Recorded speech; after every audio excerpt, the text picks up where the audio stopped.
IUI and IVF consultation కోసం సంప్రదించండి 29. నమస్తే రమగారు. నమస్తే జయ. రమగారు, ముక్కోటి ఏకాదశి దగ్గరలోకి వచ్చేసాము. మరి ఆ రోజు యొక్క విశిష్టత, మనం ఏం చేయాలి, ఎట్లాగో స్వామివారిని ఎలా దర్శించుకోవాలి? ఉత్తర ద్వార దర్శనం చేస్తాం. ఈరోజు వైకుంఠ ద్వారాలు తెరిచి ఉంటాయట. ఎవరెవరు స్వామిని ఈ రోజున దేవాలయ దర్శనం చేస్తారు, విష్ణువాలయాలు ఏ విష్ణువాలయాన్ని దర్శించినా కూడా మోక్షం వస్తుంది అని చెప్తారు. అంటే మళ్ళీ కార్తీక పురాణంలో లాగా ప్రశ్నలు ఉంటాయి, అప్పుడే వచ్చేస్తాయా, అలాగే వచ్చేస్తుందా, ఓసారి చూస్తే వచ్చేస్తుందా అని. ఓసారి చూస్తే రాదు, కానీ అవకాశం వస్తుంది. మనం ఒక ఊరు వెళ్ళాలి, బస్సు ఎక్కాలి. అవును, మీ ఇంట్లో ఉంటే బస్సు ఎక్కుతావు, నువ్వు బస్ స్టాండ్కి రావద్దు, రావాలిగా. బస్ బస్ స్టాండ్కి వస్తే 36 బస్సులు ఉంటాయి. ఏదో ఒక ఊరు వెళ్ళేందుకు ఒక మార్గం కనిపిస్తుంది, అంతేగా. అది అట్లా ఆలోచించాలి. అది ఈ అన్ని బస్సుల్లో ఏదో ఒక బస్సు నీది. నువ్వు మోక్ష ద్వారానికి బస్సు ఎక్కుతావా, ఇంకేదైనా పక్క ఊరికి బస్సు ఎక్కుతావా, అది వేరే కథ. మనకు కావాల్సినవి ఏవైనా. కర్మక్షయం జరుగుతుంది. మనం ఎన్నో రకాలు చేసుకొని ఉంటాం కదా, అవి తగ్గుతాయి, వాటిని ఖర్చు పెడతాం మనం. స్వామిని దర్శించడం వల్ల పుణ్యబలం పెరిగి కర్మక్షయం అవుతుంది, కర్మలు నశిస్తాయి. కాబట్టి తప్పకుండా ఈరోజు ఏకాదశి నాడు ఏం చెప్పబడిందో అది ఆచరించాలి. ఇప్పుడు ఏమిటి ఏకాదశి, ఏం చెప్పబడింది? ఏకాదశి అత్యంత విశేషమైన తిథి విశేషంగా చెప్తారు. తిథులు మనకి పాడ్యమి, ప్రతిపత్తు మొదలు పెట్టుకుని అమావాస్య తర్వాత వచ్చే తొలి రోజు నుంచి ప్రతిపత్తు అంటారు, లేదా పాడ్యం అంటారు. ఈ తొలి రోజు నుంచి 15 రోజుల పాటు వరుసగా తిథులు నడుస్తాయి, రోజుకొకటి. ఒక్కొక్కసారి ఆ తిథి చిన్నదవ్వచ్చు, ఒక్కో తిథి పెద్దదవ్వచ్చు. ప్రథమ తిథి మొదటి దాన్ని పాడ్యమి లేదా ప్రతిపత్తు, తర్వాత విధియ, తదియ, సవితి, పంచమి, షష్ఠి, సప్తమి, అష్టమి, నవమి, దశమి, ఏకాదశి. 10 రోజులు ఎట్లా ఉన్నా ఈ 11వ రోజు అత్యంత విశేషమైన రోజు చెప్తారు. ప్రతి తిథికి దాని విశేషం దానికి ఉంది. ప్రతి తిథికి ఈ తిథులన్నిట్లలో చతుర్దశి దాకా ఉన్న తిథులలో అత్యంత విశేషమైన తిథి, మనకి మోక్ష మార్గాన్ని చూపించేది ఏకాదశి. ఈ ఏకాదశి అనే తిథి స్వరూపము సాక్షాత్తు విష్ణువంశ సంభూత. విష్ణుమూర్తి మురాసురుడనే ఒక రాక్షసుడితోటి యుద్ధం చేసి, ఆ యుద్ధకాలంలో వాడెప్పటికీ మరణించకపోతే అతను జలాశయంలో దాక్కుంటే ఈయన ఒక గుహాంతర భాగంలో నిద్రించాడట, అలసిపోయి. విష్ణువు కూడా అలసట ఉంటుందంటే ఉంటుంది, జగన్నియామకుడైతే మాత్రం ఆయనకు అలసట ఉండదు అనుకోవడానికి వీలు లేదుగా. ఏదో కారణంతో అలసిపోయాడు. ఆయనకు ఒక ఇంత విశ్రాంతి తీసుకుంటుంటే ఆ మురాసురుడు నీటిలోంచి వచ్చేసి గుహాంతర భాగంలోకి ప్రవేశించి విష్ణువు మీదకి ఆయుధం ఎత్తాడు.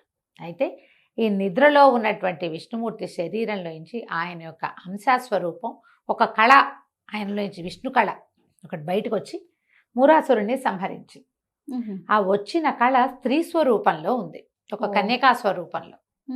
తనలోంచి బయలువడినటువంటి ఆ విష్ణు కళకి ఏకాదశి నామధేయం చేశాడు విష్ణువు. ఆయనకి అత్యంత ప్రీతిపాత్రమైన తిథి స్వరూపాన్ని ఇచ్చాడు. దానికి రోజులలో, మానవులు గణించేటువంటి రోజులలో ఒక రోజు నీది.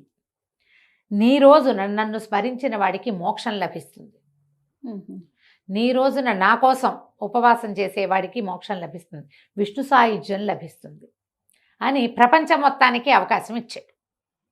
ఈ ఏకాదశి నాడు ఉపవాసం చేయటం, పైగా ఈ తప్పించుకున్నటువంటి, మరణించినటువంటి మురాసురుడి యొక్క సహస్రాంశం ఒకటి ధాన్యంలో దాక్కుంది, బియ్యం అని చెప్తారు, అది వరి బియ్యంలో దాక్కున్నాడట. అందుకని ఏకాదశి నాడు ఎవరైతే బియ్యం తింటారో వాళ్ళల్లోకి తామసిక అంశ, ఈ ముర అంటే వాడెవడో ఒక వ్యక్తిగా చెప్పడానికి వీల్లేదు. ఈ రాజసిక తామస గుణాలు, వరిషడ్వర్గాలు మొదలైనటువంటి తామస శక్తులే మురాసురుడు.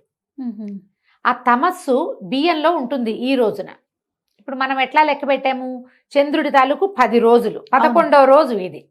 చంద్రుడి కళ పెరిగిన 11వ రోజు. ఈ 11వ రోజు మనకి పంటలు పండటానికి కారణమే చంద్రుడు, సూర్యుడే కాదు, చంద్రకళ కూడా. చంద్రకళ కూడా పంటలు పండటానికి మనకి వాతావరణంలో ఉండే తేమ శాతం చంద్రుడిది, తేమ, ఆ తడి, మాయిశ్చర్ చంద్రుడి వల్ల వస్తుంది. ఇప్పుడు ఈ చంద్రుడి కళలు పెరిగేటప్పుడు ఈ 11వ రోజు నాడు ఆయన వల్ల పుట్టేటువంటి ఈ ధాన్యాన్ని గనక తింటే మందత్వం కలుగుతుంది మానవులకి, బద్ధకం పెరుగుతుంది. అందుకేనా? బద్ధకమే తమస్సు, ఓ. నిద్ర అదంతా చీకటి కదా.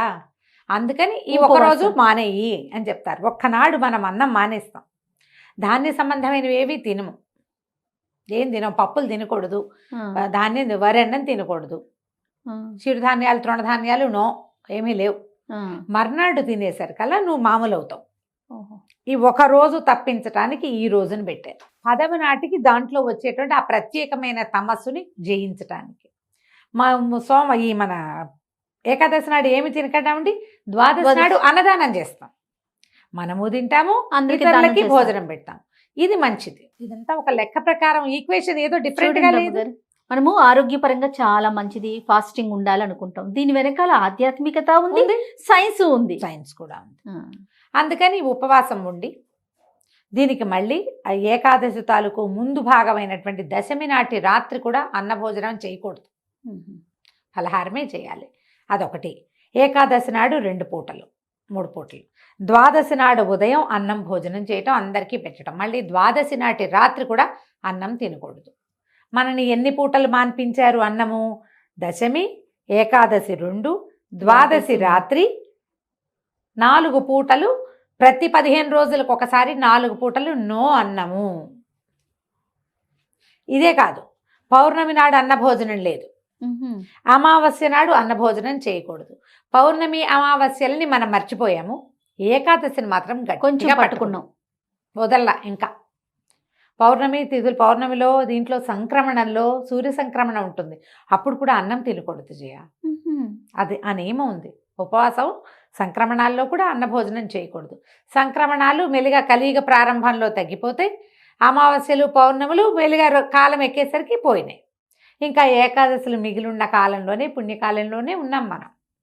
మన ముందు నాటికి ఏం చేస్తామో తెలియదు, ఏకాదశి చూసుకోవడం కూడా తెలియదు కదా. కాబట్టి గ్రహించవలసింది ఇది మనకి ఆరోగ్య రీత్యా చాలా మంచిది. అయితే ఈ రోజున వైకుంఠ ద్వారాలు తెరవబడతాయని స్వామి అందరికీ దర్శనమిస్తాడని, 2 రాక్షసుల కోసం వైకుంఠ ద్వారం తెరవబడింది అని ఒక కథా విశేషం కూడా చెప్తారు. అయితే 3,000,000 దేవతలు స్వామివారిని దర్శించడానికి వచ్చారట, వస్తారు. అప్పుడు ఎప్పుడైతే మనం ఈ వైకుంఠ ద్వార దర్శనం, దేవాలయాల్లో కూడా ఉత్తర ద్వార దర్శనం చేయిస్తారు. ఉత్తర ద్వారం మామూలుగా కొన్ని దేవాలయాల్లో కనపడుతుంది, చిన్న చిన్న దేవాలయాల్లో కనపడుతుంది. తిరుమల తిరుపతిలో ఉంది, భద్రాచలంలో ఉన్నది, కొన్ని ప్రత్యేక దేవాలయాల్లో కూడా వైకుంఠ ద్వారం ఉంటుంది. స్వామిని అక్కడ వేంచేపు చేయించి ఆ ద్వార దర్శనం చేయిస్తారు. తిరుమల తిరుపతిలో అయితే 10 రోజుల పాటు వైకుంఠ ద్వార దర్శనం, స్వామిని ఉత్తర ద్వార దర్శనమే చేస్తాం. పైగా ఇది ధనుర్మాస పుణ్యకాలం, ధనుర్మాసము. అవును. ఈ ధనుస్సులో ఇది ఎలా చూడు, ధనుస్సు నుంచి మన మకరం వరకు మధ్య నడిచే మార్గంలో మధ్యలో వచ్చింది, మార్గళిలో, మార్గశీర్షం కదా ఇది. ఈ దారి ఏమిటి? దేవతల తాలూకు తెల్లవారుచాము. ఇది ధనుర్మాసము, దేవతల యొక్క తెల్లవారుచాము. వాళ్ళు లేచేది ఎప్పుడు? పూర్తిగా మకర సంక్రమణానికి. సంక్రమణానికి దగ్గరయ్యే కాలంలోనే మనకి ఇది ఇంచుమించుగా వస్తుంది, అంతే కదా లెక్క. సో ఈ కాలంలో మనం ఏదైనా దేవాలయ దర్శనం, విష్ణువాలయంలో స్వామిని వేంచేపు చేయించబడినటువంటి అర్చామూర్తిని కాకపోయినా మూలవర్లు కాకపోతే ఉత్సవర్లని దర్శనం చేసుకుంటాం కదా. పిచ్చిగా జనం ఉంటారు దేవాలయాల్లో విపరీతంగా, అయినా కూడా ఒక్కసారి దర్శనం చేసుకుని ఈరోజు ఆయనదని జ్ఞప్తి పెట్టుకుని, పైగా ఈ 3,000,000 ఏకాదశి నాడు కనుక ఉపవాసం చేస్తే 3,000,000 ఏకాదశులు ఉపవాసం చేసిన ఫలితం లభిస్తుందట. అదొక పాయింట్ చెప్తారు. మనం ఇప్పటిదాకా చేయము, మనకి మధ్య సంవత్సరం అంతా ఉన్నాయి కదా, నెలకి 2 చొప్పున 24 ఏకాదశులు వస్తాయి మనకి. సంవత్సరం అంతా కలిపి నెలకి 2 కదా, అంతే కదా, 12 రోజులు 24. ఈ ఒక్కటి చేస్తే మిగిలిన 23 సార్లు చేసిన ఫలితం కూడా లభిస్తుంది. ఈసారి శనివారం కూడా 23వ తారీఖు డిసెంబర్ 23 శనివారం నాడు వచ్చింది. శనివారం కూడా కలిసి వస్తే మరింత విశేషం అని చెప్తారు. శనివారం విష్ణు వారంగా చెప్పుకుంటాం కదా, వెంకటేశ్వర స్వామి వారికి శనివారాలే మన ఉపవాసం. అవునవును. ఇప్పుడు ఇలాంటప్పుడు ఉపవాసం ఉండి శివాలయానికి వెళ్ళినా కూడా ఫలితం లభిస్తామా, అందులో ఏ అనుమానము లేదు. ఉత్తర ద్వారంలో స్వామి ప్రత్యేకంగా వేంచేసి ఉంటాడు కాబట్టి వేంచేసి ఉన్న సమయంలో చూడగలిగితే మహత్తరంగా ఉంటుంది. అన్నము వద్దు, తద్భిన్నమైనవి అన్నం వాడకుండా, బియ్యం వాడకుండా చేసే ఏ పదార్థమైనా తినచ్చు. ఫ్రెష్ పళ్ళు తినచ్చు, పాల సంబంధమైనవి తీసుకోవచ్చు.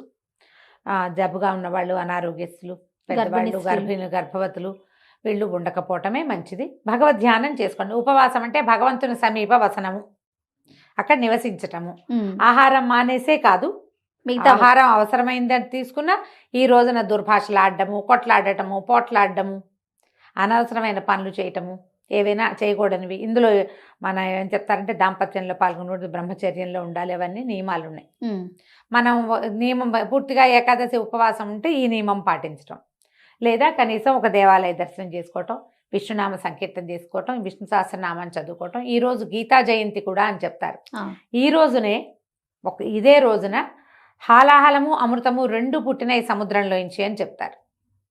ఉదయకాలంలో హాలాహలం పుడితే ఆయన శివుడు స్వీకరించాడు, సాయంకాలం వేళ అమృతం పుట్టింది. ఇది ఒక కథ. కథనాలు బోల్డ్ అని ఉంటాయి కదా.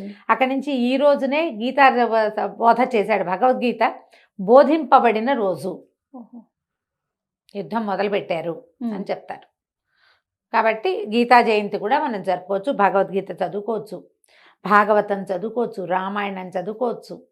ఏదైనా సరే భగవంతునికి గుణకథనం చేసేటువంటి ఏ కథా విశేషాన్నైనా వినచ్చు, చదువుకోవచ్చు, చెప్పచ్చు, స్తోత్రపారాయణ చేసుకోవచ్చు, విష్ణునామ సంకీర్తన, హరే రామ రామ రామ హరే హరే, హరే కృష్ణ కృష్ణ కృష్ణ హరే హరే. ఈ ఒక్కటైనా రోజంతా అనుకోండి, ఖాళీగా ఉన్నప్పుడు స్మరించుకోవటము.